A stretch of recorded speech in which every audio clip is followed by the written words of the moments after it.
Last time we stopped at the simulation model for CSR, right? At the start of this video, I would firstly like to introduce the simulation for first order and second order null models. Okay, for first order model can also be called as inhomogeneous spatial Poisson process. Okay, CSR is a complete Poisson spatial Poisson process. There is no second order. There is no first. There is no first order. There is no second order. But if we add first order to CSR, then we have density null model or first order null model. Okay, so first order null model with non-uniform distribution and non-uniform but independent, which means that the second order is not there, because if the second order appears, the second order structure appears, there should be dependency, spatial independency, instead of, if the second order is there, there should be spatial dependency. But here, density null models, they do not have what? Spatial dependency. It's not uniform, which means there is first order structure, but no second order structure. So the algorithm is like this. Okay, start by calculating the maximum value, lambda max, of the desired intensity function, lambda x, y, at any location, which means that you have to define something called an intensity function and find the maximum value of this function at any location, and then generate a homogeneous Poisson process set at that maximum value.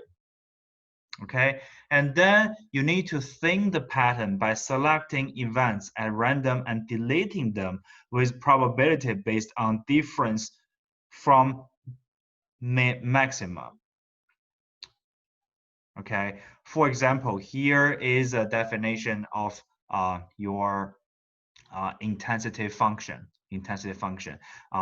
With a specific pair x and y, you have a specific value of lambda, which means that for the first step, you need to find all those maximum values at all locations.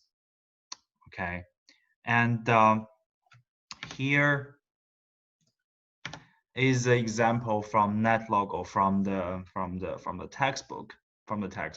Again, you can play with it a little bit, and in this model you can change the function, the lambda function, with your own creativity. Okay, and interaction-based null models, second order null models. Events in space are dependent, right? There is spatial dependency on each other, right? So there are two types of you can say behavior or activities in this type of models.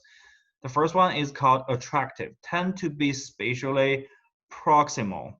And the second one is repulsive, tend to be spatially dispersed. These two behaviors, they are happening, or they happen simultaneously, because there is second order structure in these patterns, which means there is aggregation, right? Some dots or some events, they are getting closer to each other to form clusters. That is attractive behavior, right? Simultaneously, if several groups or several clusters they have been formed, there must be empty space among these groups, which means that there is also repulsive behavior among these groups. They are pushing others away to form their small own community. This looks like human society, right? If we can consider each group as a specific race, right? right? There is always, admitted or not, there is man-made or natural segregation everywhere in terms of different types of society, different races, right?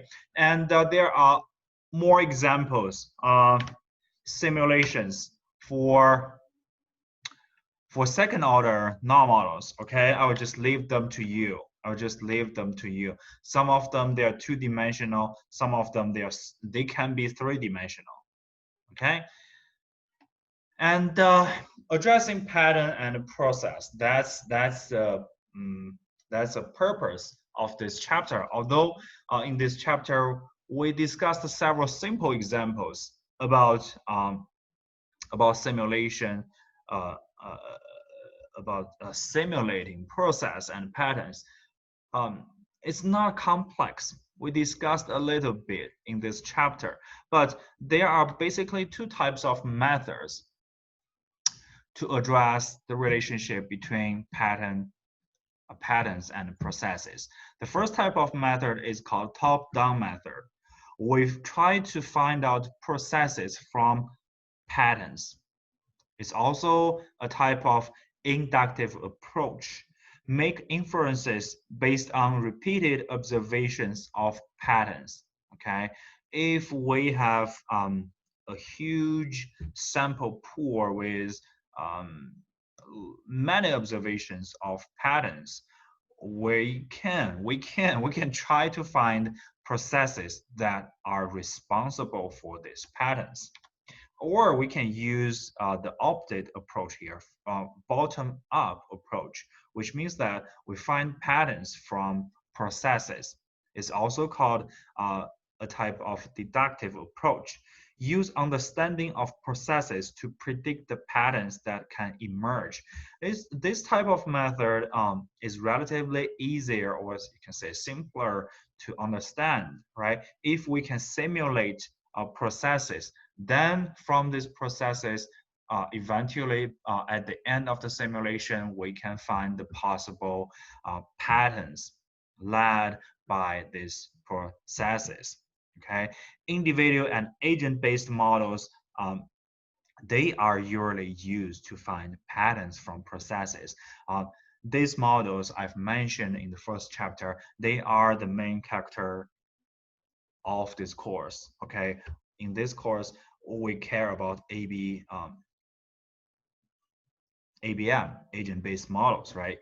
And we're trying to use them to simulate processes, and then let's say what spatial patterns they will produce. These processes would produce. Okay. And linking pattern and process, linking patterns and process can be very difficult. There are inferential traps. We discussed about this, right? You should not draw conclusion at individual level and simply apply that conclusion to the group, or the other way, right? You cannot just draw conclusions from group data and simply apply that conclusion to an individual.